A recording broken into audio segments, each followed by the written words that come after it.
Good evening everyone. और सभी का आज कोशिश आज ये की हमने, क्योंकि एक इम्पोर्टेंट डिस्कशन हमारा चला हुआ इस टॉपिक पे, इंटरेक्शन जो है वो that is something related to codes. Coding पे हम लोग आजकल जो है डिस्कशन कर रहे हैं। तो कोडिंग जो है रिसर्च का बहुत ही इम्पोर्टेंट पार्ट है, और उसमें जो हमारे कॉलेज के बच्चे हैं, खास करके जो हमारे कॉलेज चंबा में जो पढ़ते हैं, उन बच्चों ने जो अभी असाइनमेंट किया है उसमें इस कोडिंग का की जो टेक्निक है, इस कोडिंग टेक्निक का उन्होंने यूज किया है। तो इसलिए मुझे लगा, क्योंकि अभी वो फर्स्ट ईयर में होने के नाते अभी तक उन्होंने इसे पढ़ा नहीं है, तो मुझे लगा कि क्यों ना रिसर्च मेथोडोलॉजी के इस पेपर में जो हमारे बच्चे भी कर चुके हैं, क्यों ना उन्हें थ्योरी में भी इन्वॉल्व किया जाए, क्योंकि ये क्लास डेली 7 बजे लगनी ही लगनी है। तो क्यों ना फिर उन बच्चों को इन्वॉल्व किया जाए, whosoever is interested, सबके लिए नहीं, पर जो जिसको लगता है कि मुझे इस चीज को थ्योरेटिकली भी सीखना चाहिए, पढ़ना चाहिए, समझना चाहिए, तो उसके लिए इसको हमने ओपन किया है। और इसी के साथ मैं आरंभ करने से पहले मनाली कॉलेज के बच्चों का भी और बैजनाथ कॉलेज के बच्चों का भी सबका वेलकम करता हूं। और आप लोगों को बता दूं, सारे 3 कॉलेजेस के जो बच्चे हैं अभी यहाँ ये इस प्लेटफॉर्म पे जुड़े हैं, और ये हमारी सौभाग्य है कि हम लोग इकट्ठा होके आज कुछ सीखने की कोशिश हम यहाँ करेंगे। प्लीज अपने माइक को सारे अनम्यूट रखें, and we are starting it now. So जो जहां हमने कल छोड़ा था उसी से आगे हम चलने का प्रयास करेंगे। जो कल छोड़ा था उसको 2 मिनट में ब्रीफ करूंगा पहले, and then after we will proceed further. जो कल हमने बात की थी आपसे कि कोडिंग जो है वो बहुत ही एक इम्पोर्टेंट इंस्ट्रूमेंट होता है रिसर्चर के हाथ में, क्योंकि जो बल्क में डाटा जब भी हमारे पास होता है, बल्क बाय मीन कि जब ज्यादा डाटा हमारे पास है तो उस डाटा को फिर हम शेड्यूल्स को कहीं प्रेजेंट नहीं कर सकते। और वो जो डाटा है की जो क्वांटिटी है डाटा की, जो संख्या है, उस संख्या को दर्शाने के लिए जो भी क्वालिटेटिव डाटा, 2 प्रकार का डाटा हमारे पास रहता है। एक को हम बोलते हैं क्वालिटेटिव डाटा, क्वालिटेटिव में जिसमें कि जो क्वालिटी रहती है, गुणात्मक हम जिसे हिंदी में कहते हैं, और एक होता है हमारा क्वांटिटेटिव डाटा। क्वांटिटेटिव होता है संख्यात्मक, इसमें संख्या ही अंकित की जाती है या करवाई जाती है। अब जो क्वांटिटेटिव डाटा है, क्वांटिटेटिव जो क्वालिटेटिव डाटा है रादर, जो गुणात्मक है, गुण वाले को भी हमने संख्या में बदलना है। और जो गुण वाला डाटा है उसको संख्या में बदलने के लिए फिर हमें सिंपल शब्दों में क्या करना पड़ता है, हमें सिंपल शब्दों में उसे कोड्स में कन्वर्ट करना पड़ता है।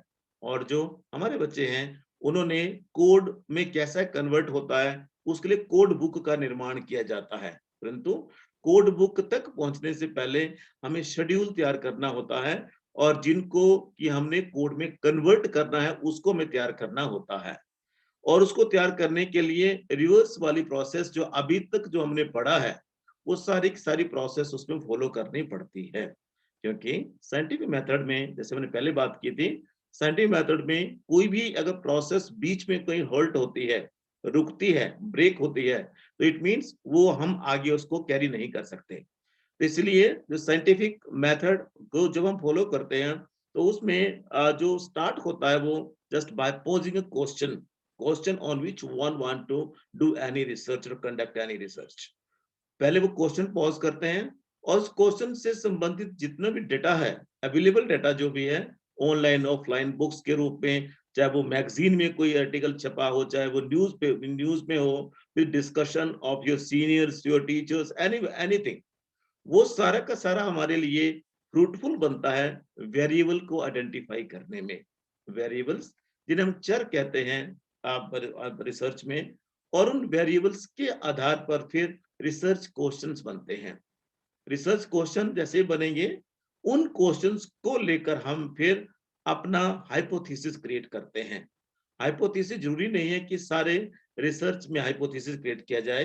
जैसे एक्सप्लोरेटरी रिसर्च होती है, उसमें हाइपोथेसिस की जरूरत नहीं होती है। ले भी सकते हैं हम, नहीं भी ले सकते हैं, वो रिसर्चर की स्किल पर निर्भर करता है कि वो उसको कैसे इन्वेस्टिगेट करना चाहता है। उस प्रॉब्लम को कैसे रिसर्च कंडक्ट करना चाहता है, वो उनके ऊपर पूरी तरह से डिपेंड करता है। जैसे छोटा सा एग्जांपल मैं उन बच्चों के लिए जो मनाली कॉलेज के हैं, जो नेचुरल साइंसेज के स्टूडेंट हैं, ज़ूलॉजी के खास करके, उन बच्चों के लिए मैं एक बात कहना चाहूँगा कि हाइपोथेसिस का आपके लिए मतलब वो है, जो कि आपको प्रैक्टिकल कंडक्ट करना है अपनी लैब में। अपनी लैब में जो थ्योरीज़ आपको दी हुई है पहले से ही, और वो जो उस थ्योरी के बेस पर जब आप अपने किसी भी टॉपिक पर बेस्ड अपना जो भी रिसर्च आप करते हैं, दैट टॉपिक और for which you are just going to conduct your experiment, it means you are hypothesizing something and you are trying to prove or disprove that, और प्रूव हो जाएगा तो बोलेंगे रीडिंग ठीक आ गई, जो उत्तर उसमें था उसमें वो, क्योंकि पहले वहां एक्सप्लेन्ड है सब कुछ, आपको सिर्फ उसको क्या करना है, एक्सपेरिमेंट उसका करना है।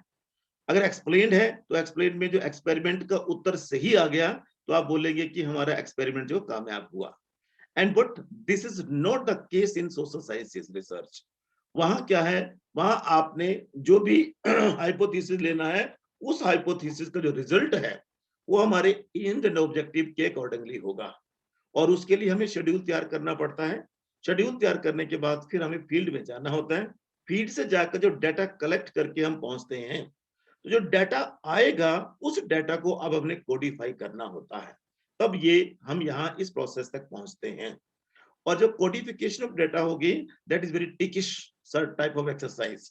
टिकिश एक्सरसाइज होती है ये, और उसमें टिकिश क्यों होती है कि उसमें अति महत्वपूर्ण चीज उसमें क्या होती है कि उसको करने के लिए हमें, उसको कोड देने के लिए हमें कोड बुक तैयार करनी पड़ती है। कोड बुक जैसे मैंने कल दिखाया था, अगर आप आज बोलेंगे तो आज फिर मैं दिखा सकता हूँ, मुझे कोई दिक्कत नहीं। तो जो जिन नए बच्चों ने ज्वाइन किया है उनके लिए मैं आज जो कोड बुक जो कल मैंने दिखाई थी उसको फिर से यहाँ दिखाने की कोशिश करता हूँ। ये फर्स्ट ईयर का डाटा है जो कि मेरे पास अभी पहुंचा हुआ है, और मैं आपको ये देखिएगा, ये हमारे बच्चों का कमाल है, हमारे बच्चों का कमाल है जो इन्होंने कर डाला है, इसको देखिएगा। अब ये सारा का सारा यहाँ से आगे आप देखेंगे तो ये सारा का सारा ये कोड है, इसको देखिए, ये सब के सब कोड्स हैं जो ऊपर वाली लाइन में लिखे हैं, और ये जो नीचे हैं ये भी कोड हैं। ये रिस्पॉन्स जो 111, it is against the code, against the code है ये। इसका मतलब सिंपल शब्दों में क्या हो जाता है, अगेंस्ट द कोड से सिंपल शब्दों में क्या हो गया कि ये कोड कहां से कंपेयर किया आपने, ये कोड बुक से कंपेयर किए, और ये कोड बुक में पहले लिखा हुआ है। ये कोड बुक में देखिएगा, ये पहले यहाँ लिख के रखे हुए हैं, सब कोड हैं ये, और ये वाली जो लाइन है ये कोड्स की है, और इस कोड का ये डिस्क्रिप्शन है। तो ये जब इस तरह से हम इसको करते हैं तो इसे हम कोड बुक कहते हैं हम इसे। तो इस कोड बुक के बेस पे ये देखिएगा सारा का सारा ये कोड बुक तैयार हुई है, और इसमें 5.6 तक जो है, इसका मतलब क्या हो गया कि 5 वेरिएबल्स हमने इसमें लिए हुए हैं। 5.6 सिंपली मीन कि 5 वेरिएबल्स हमने लिए हैं, और उन 5 वेरिएबल्स को फिर हमने यहाँ से उठा के इस शीट पे डाला है। ये आप देखेंगे 1.2.1 है, मतलब वेरिएबल नंबर 1 है, उसका सब पार्ट 2 है इसका। 1.1.1 का ये पहला पार्ट है इसका, 1 पार्ट का, और उस तरह से जब तक ये 1 1 जाएगा, और फिर उसके बाद जैसे 1 वेरिएबल खत्म होगा उसके बाद फिर हमारा आएगा 2 वेरिएबल। अब ये 1 ही चला हुआ जैसे अभी तक, ये 1 है सारा का सारा, और उसके बाद जैसे ही ये 1 खत्म होगा उसके बाद 2 आएगा, और उस तरह से ये 5 वेरिएबल तक जो हमारा सारा का सारा हमने सब वेरिएबल्स भी, वेरिएबल के अंदर सब वेरिएबल्स भी होते हैं जैसे कल हमने बात की थी। अब यहाँ देखिए 2 आ गया, ये 2 आ गया। तो यहाँ तक जो क्वेश्चंस हैं ये सारे के सारे जो थे, जो रिस्पॉन्सेज हैं ये सब के सब, ये कोड बुक के हिसाब से रिस्पॉन्सेज हमने यहाँ रिकॉर्ड किए हैं। इस तरह से 5 तक ये पूरा का पूरा जाएगा। इसका मतलब सिंपल शब्दों में क्या हो जाता है, सिंपल शब्दों में इसका मतलब क्या हो जाता है कि ये जो है पूरा का पूरा कोड जो है बहुत बड़ी एक भूमिका निभाते हैं। और उसके बाद हम क्या करेंगे, इसको फिर हम कुछ नहीं करेंगे, और ऊपर से यहाँ से हम सिलेक्ट करेंगे और इसको नीचे ले जाएंगे, और जैसे हम इसका ऑटो सम करेंगे तो इसका उत्तर हमें मिल जाएगा कि इस कोड के अगेंस्ट। अब ये देखिएगा, जैसे ये देखिएगा, ये हमने यहां कर दिया। अब यहां से मैंने इसको दबाया ऑटो सम, और उसके बाद आप देखेंगे तो एंड में जाके इसका जो उत्तर है वो एंड में जाके हमें दिखाई देगा, और उसको हम सिंपल शब्दों में यहां से हम उसको उठाएंगे, और उठाने के बाद इसको हम सिंपल शब्दों में क्या कहें हम इसको, ये 314 इसका रिस्पॉन्स आ गया।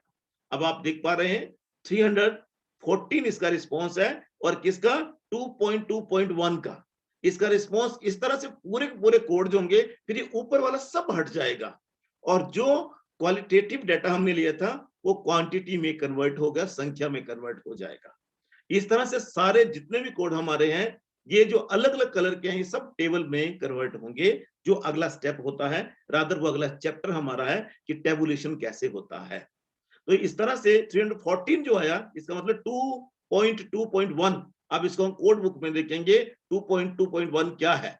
इसको सिंपल शब्दों में अगर हम देखें, यहाँ आप देखेंगे तो 2.2.1 जो है 2.2.1 ये है।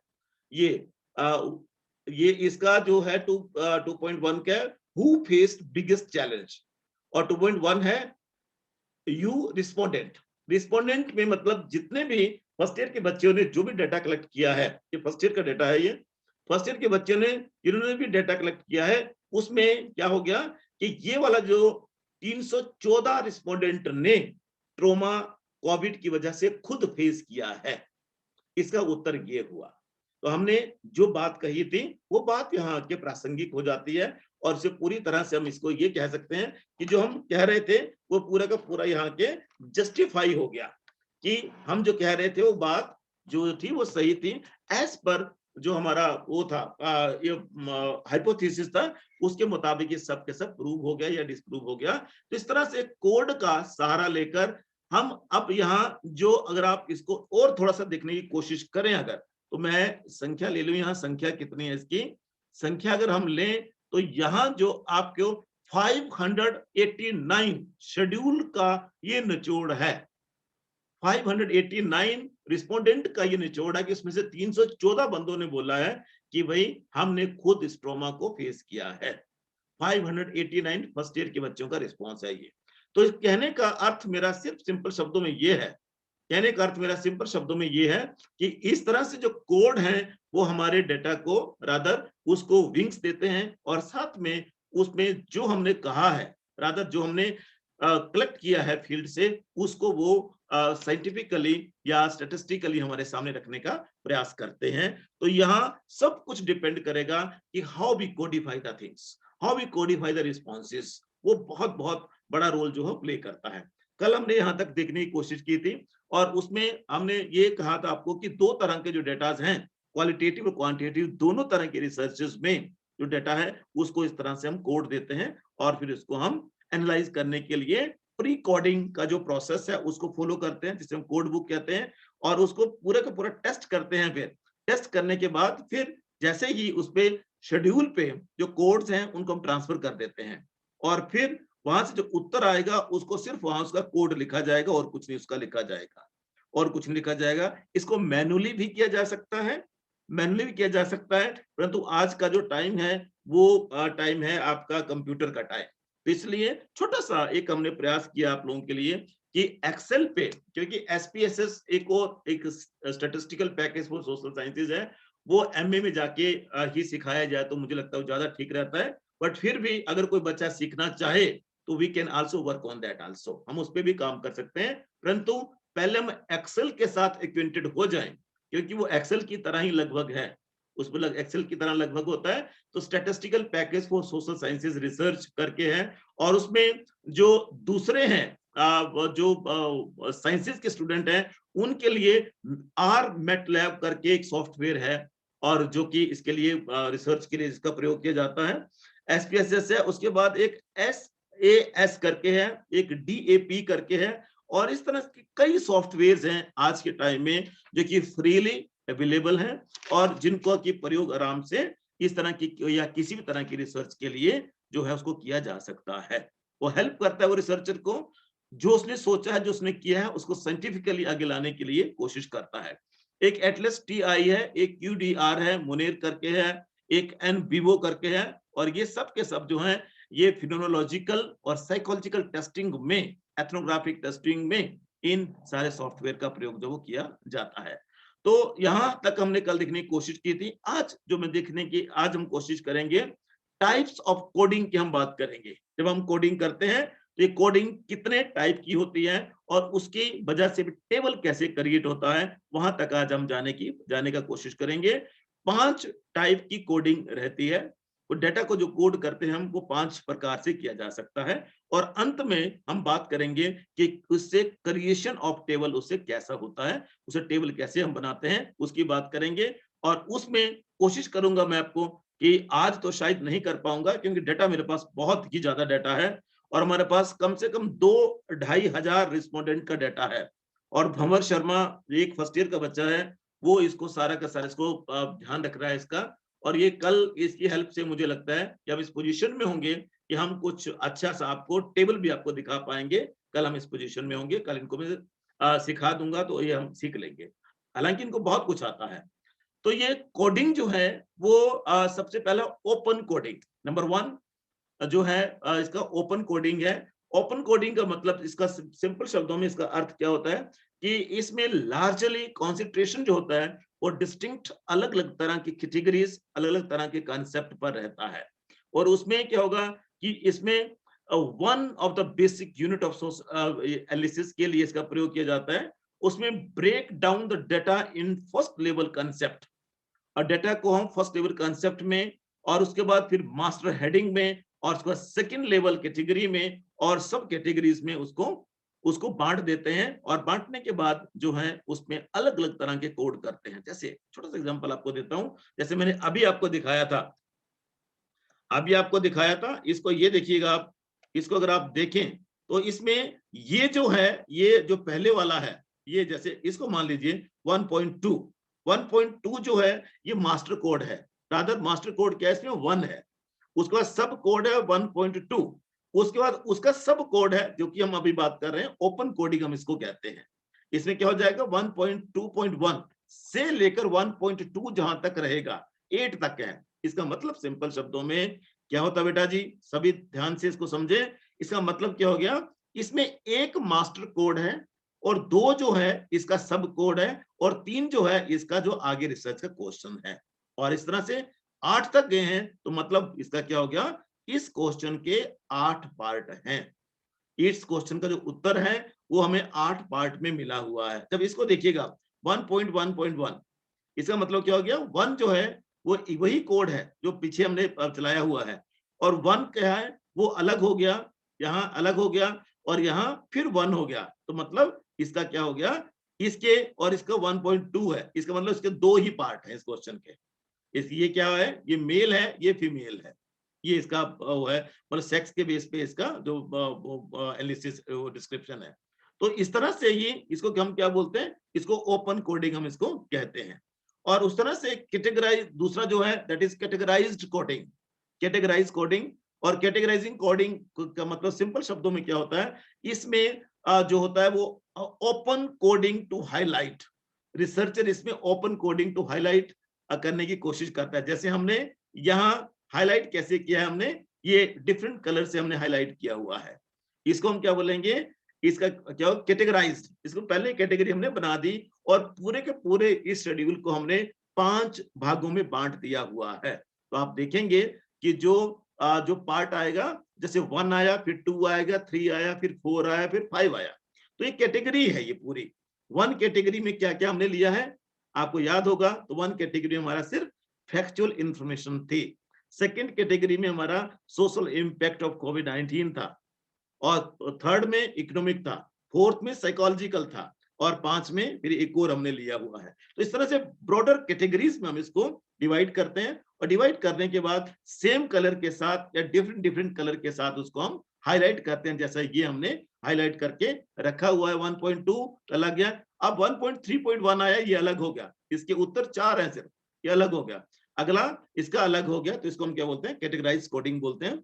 नंबर 3 है axial coding, axial, AXIL axial, ये पेज नंबर 70 पे लिखा हुआ है आपकी बुक में। तो इसमें क्या है कि after focusing on primary and open coding, जो ऊपर वाले दोनों कोडिंग है उसके ऊपर हमने स्ट्रेस देने के बाद, उसको कॉन्सेंट्रेट करने के बाद फिर हम क्या करते हैं कि define text, concept and category. Defined text, text जो लिखे थे हमने उसको डिफाइन करेंगे और फिर उसके बाद कैटेगरी को डिफाइन करेंगे। और जब कंसेप्ट, टेक्स्ट और कैटेगरी को डिफाइन करते हैं तो उसको हम एक्सेल कोडिंग कहते हैं, एक्सेल कोडिंग कहते हैं। और इसमें एक्सेल कोडिंग में कंसेप्ट और कैटेगरी को रीडिंग की तरह उसको देखा जाता है, दोबारा उसको पढ़ा जाता है, दोबारा उसको समझा जाता है। तो इसमें क्या हो जाएगा, confirm that concept and category accurately represent the interview responses. जो कैटेगरी हमने बनाई है, इंटरव्यू का जो रिस्पॉन्स है, क्या वो इस तरह से आ रहा है जैसे हम चाह रहे थे, उसको कंफर्म करने के लिए explore how concept and category are related.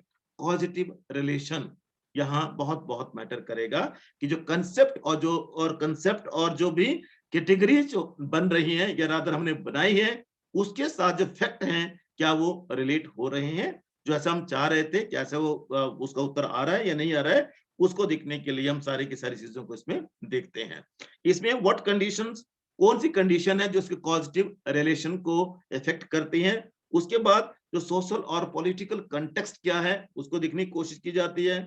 और एसोसिएशन अगर कहीं इफेक्ट हुई है, रादर जो एसोसिएटेड इफेक्ट उसके आए हैं, उसका किसी के साथ एसोसिएशन हुआ है, किसी फैक्टर ने उसे प्रभावित किया है, तो उसका रिजल्ट क्या आया है। जैसे एग्जांपल इसका एडेप्टिव टीचिंग हो सकता है, जो भी टीचिंग का मेथड हम लोग जो है अडॉप्ट कर रहे हैं। जैसे आजकल हमने कभी नहीं सोचा था कि इस तरह से बैठ के 7 बजे क्लास लेंगे, परंतु फिर इसका मतलब क्या हो गया कि आज के टाइम में ये जो चीज हुई है, इसका क्या इम्पैक्ट आया हमारी लाइफ पे, इसको स्टडी करना है, इसके लिए कोडिंग करनी है, तो हमें एक्सेल कोडिंग का सहारा लेना पड़ेगा। देन उसके बाद फाइनल कोड होता है।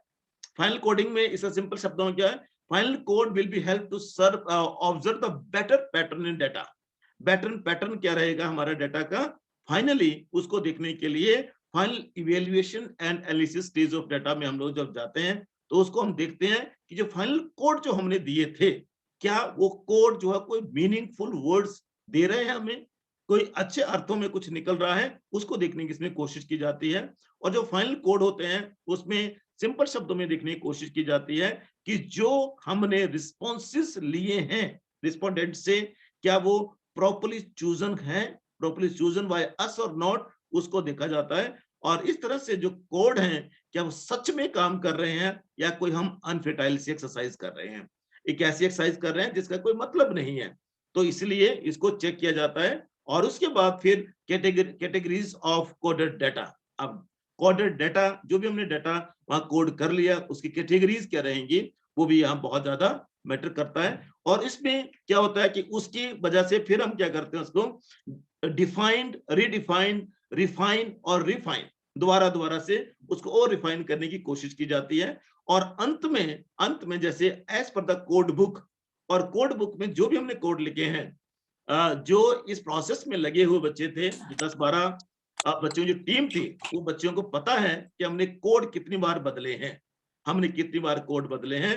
तो फाइनली पहुंचने तक कि कोड कैसे होंगे, कैसे उनका यूज होगा, उसके लिए इसको जो कैटेगरीज ऑफ कोडेड डाटा है उसको बदलना पड़ता है as per the requirement. Otherwise वो पॉजिटिव रिलेशन जो है वो एस्टेब्लिश नहीं हो पाएगा। तो इस तरह से अगर हम थोड़ा सा और देखने की कोशिश करें तो सही मायने में हमारा जो वो रहेगा, सही मायने में जो हमारी रिजल्ट आएगा, वो रिजल्ट जो है वो कंप्यूटर पे जो कोडिंग के लिए जो कोड बुक हम क्रिएट करते हैं, उसमें हर नंबरल कोड जो कि हर वेरिएबल्स को हम देते हैं, सब वेरिएबल को हम देते हैं, वो सारे के सारे उन्हें देखना पड़ेगा। और उनको देखने के बाद इसको फाइनली हम जो है लास्ट टाइप पे पहुंचते हैं, जिसका मतलब होता है क्रिएशन ऑफ टेबल। अब टेबल क्रिएट कैसे होगा, अब जो कोड बुक में हमने जो डिस्क्राइब किए थे कोड, उनको अब हम लेंगे, उनको लिखेंगे लेफ्ट साइड में, और राइट साइड में उनका क्या हो जाएगा, लेफ्ट साइड में जो उसका जो वो है वेरिएबल्स का नाम लिखेंगे, हम वेरिएबल का नाम लिखेंगे, और राइट साइड में उनके हम रिस्पॉन्सेज लिखेंगे। अब रिस्पॉन्सेज, मान लीजिए कि हम एक टेबल हमने क्रिएट कर दिया, और उस टेबल को नाम दिया हमने कि sex wise division of respondent, ठीक है। और पहले क्या लिख दिया हमने, पहले लिख देंगे हम सीरियल नंबर 1 2 3, जो भी आएगा 1 2 3 जो भी हमने किया। उसके बाद अगला आएगा, फिर कुछ सैंपल वेरिएबल लिखेंगे हम, या सेक्स लिखेंगे सीधा सेक्स। नीचे लिखेंगे मेल और उसके नीचे लिखेंगे फीमेल, या मैस्कुलाइन फीमाइन जो भी हमने लिखना है उसको हम लिख सकते हैं। और वो लिखने के बाद फिर हम क्या करेंगे, उसका फिर आगे लिखेंगे, हम राइट साइड को आगे जाएंगे, वहां लिखेंगे नंबर ऑफ रिस्पॉन्सेज। अब नंबर ऑफ रिस्पॉन्सेज जैसे हमने अभी देखा था कि 384 आया था, और फिर जो नंबर, टोटल नंबर ऑफ जो रिस्पॉन्सेज हमारे पास हैं वो उसके साथ मैच होना चाहिए। जैसे 589 था फर्स्ट ईयर का, तो 589 टोटल में नीचे जो तीसरी लाइन होगी that will be total. Total उसमें 3 सेक्स वाइज देखें तो 3 हमारे जो जेंडर है वो क्रिएट होते हैं, एक मेल होता है, एक फीमेल होता है, एक ट्रांसजेंडर होता है।